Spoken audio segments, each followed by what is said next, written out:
안녕하세요. 오뚜행이에요. 모두 잘 지내고 계셨나요?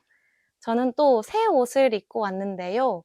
제가 정말 정말 좋아하는 붓기법 데이지 헐님의 사유사라는 곳에서 나온 맨투맨인데 이 문구 Buy now, read later. 지금 사, 나중에 읽어 라는 이 말이 저가 지나칠 수가 없었습니다. 매일매일 책은 사되 읽는 건 나중으로 미루기 때문인데요. 오늘도 그런데 책을 2권 샀는데요.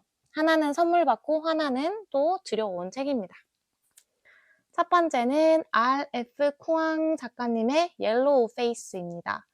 이 책은 23년 7월에 이렇게 원서가 나왔고 24년 8월에 저희 한국어로 출간이 되었네요. 그래서 문학동네 편집자 K님도 이 책을 굉장히 추천을 하셨었는데 궁금하긴 했었는데 영어 원서로 읽어보고 싶어서 영어 원서로 샀습니다. 출판사 책 소개를 나눠보자면 주니퍼는 같은 예일대학 출신의 작가라는 공통점 때문에 아테나와 친하게 지내지만 둘은 달라도 너무나 다른 처지였다. 중국계인 아테나는 탁월한 글쓰기 재능에 마치 앤 해스웨이처럼 큰 키가 가느다란 체구, 발레리나처럼 우아한 자태 덕에 단숨에 출판계의 스타로 떠오른 작가였다. 반면에 주는 아무리 애써도 작가로 주목받아 본 적이 없는 데다 갈색 눈, 갈색 머리카락을 가진 평범한 백인 여성에 지나지 않았다. 주는 별 볼 일 없는 자신의 처지에 한탄하면서 아테나를 질투한다. 그런데 아테나의 넷플릭스 판권 계약을 축하하는 둘만의 술자리에서 아테나가 팬케이크를 먹다가 그만 질식사를 하고 만다. 엉겁결에 아테나의 미발표 소설 초고를 집으로 들고 온 주는 유혹을 이기지 못하고 초고를 고쳐 자신의 이름으로 발표하기로 한다. 제1차 세계대전 당시 유럽 전선에서 복무한 중국인 노동자들의 이야기였다. 중국인 이야기를 백인 여성 작가가 발표할 경우 여러 문제가 발생할 수 있다는 출판사의 권유에 따라 주는 아시아인을 연상시키는 주니퍼 송이라는 이름으로 소설 최후의 전선을 출간한다. 그동안 준이 한 번도 경험해보지 못한 출판사의 대대적인 지원과 마케팅에 힘입어 최후의 전선은 여름에 읽기 좋은 최고의 책 10권에 선정되는 듯 화제를 모으며 즉시 베스트셀러가 된다. 그러나 주는 책이 인기를 얻을수록 혹시나 자신의 비밀을 밝혀줄까봐 전전긍긍하기 시작했다.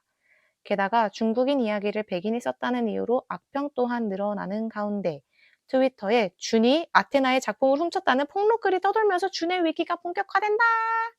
너무 재밌을 것 같습니다. 와우! 이 책을 읽으면 창조와 표절, 예술의 상품화, 인종차별, 역차별, 소셜미디어 문화전쟁에 관한 문제까지 살펴볼 수 있다라고 하는데요. 여기까지 읽었을 때 굉장히 굉장히 재미있을 것 같습니다. 요거 드려왔고요. 두 번째로 드린 책은 여기 안에 있습니다. 무슨 책을 드려왔냐면요.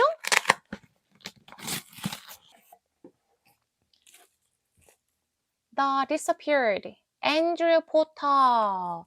우리 한국어로는 사라진 것들로 번역이 된 것으로 알고 있습니다. 이 책 읽고 인생책으로 이 책을 인생책으로 꼽으시는 분들이 굉장히 많은데요.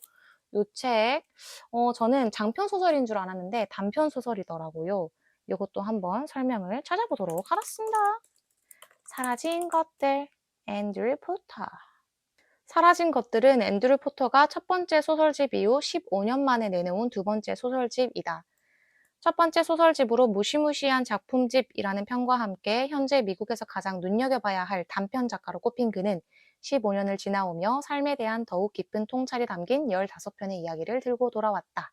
사라진 것들에 수록된 이야기들은 대부분 인생의 중반 단계에 진입한 화자들의 목소리로 진행된다. 빛과 물질에 관한 이론에서 그러했듯 과거의 한 시점에 있었던 일을 세심히 되짚어보며 회고하는 서술 방식은 여전한데 겹겹이 쌓이며 삶을 이뤄나가는 시절에 지층을 헤아리는 시선은 더욱 깊어졌다.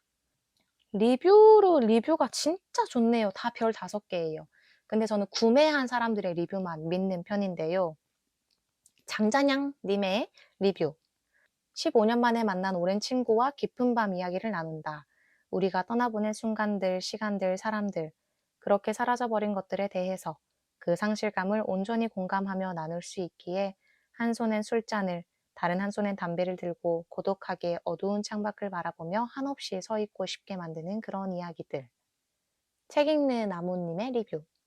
이것 아니면 절대 안 돼 하며 확고해진 취향에 예민한 반응을 보이다가도 다 식어 빠진 커피나 잔반 처리 음식을 먹는데 나름 맛있게 느껴지는 이 너그러움의 감정들. 무한 까탈스러움과 무한 관용을 널뛰는 이 감정들. 중년이라 가능한 감정인 것인가? 그 답을 포토의 소설집을 읽으며 중년에 느낄 수 있는 그 복잡함 또는 더 포괄적인 감정선의 답을 얻게 되는 것 같다. 리뷰 쓰시는 분들이 다 작가님이신가? 정말 정말 잘 쓰시네. 와, 40대의 나는 20대의 나를 거리에서 꼭 한번 만나보고 싶을 때가 있다. 나였던 나를 꼭 붙들고 있는 나를 과거의 나는 어떻게 볼까? 기억에 남아있는 과거의 나를 제외하는 나의 기분은 어떨까? 이 책은 그런 걸 이야기한다. 그럼으로써 우리가 되어 만난다. 블랑카님의 리뷰였고요. 모든 단편이 사라진 것들을 안타까워하고 그리워하는 마지막 표제작에서 방점을 찍는 일관된 주제를 관통하는 쓸쓸하고도 아름다운 단편집이다. 이토록 다정하고 섬세하고 자상하고 배려심 넘치는 40대 중년 남성을 만난 적이 있던가? 그의 50대, 60대도 읽고 싶다. 햇살과 함께. 이야, 와, 진짜 이 책은 리뷰가 다 한 것 같습니다. 어쨌든 저는 최근에 이 두 책을 또 샀고요. 지금 읽고 있는 영어 책들을 쭉 읽고 천천히 또 읽어보도록 하겠습니다.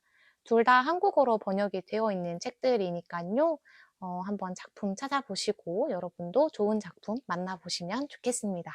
제가 아직 완독한 책이 아니기 때문에 이 비닐도 벗기지 않은 새 책이기 때문에 자세히는 알려드리지 못하지만 10명에게 추천하면 12명이 좋다라고 대답한다라는 리뷰를 본 적이 있어요.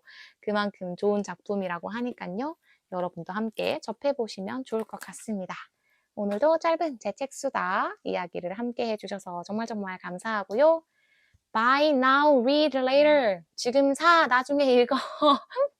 여러분의 삶이 언제나 행복했으면 좋겠습니다. 다음에 또 놀러오세요. 감사합니다. 안녕히 계세요.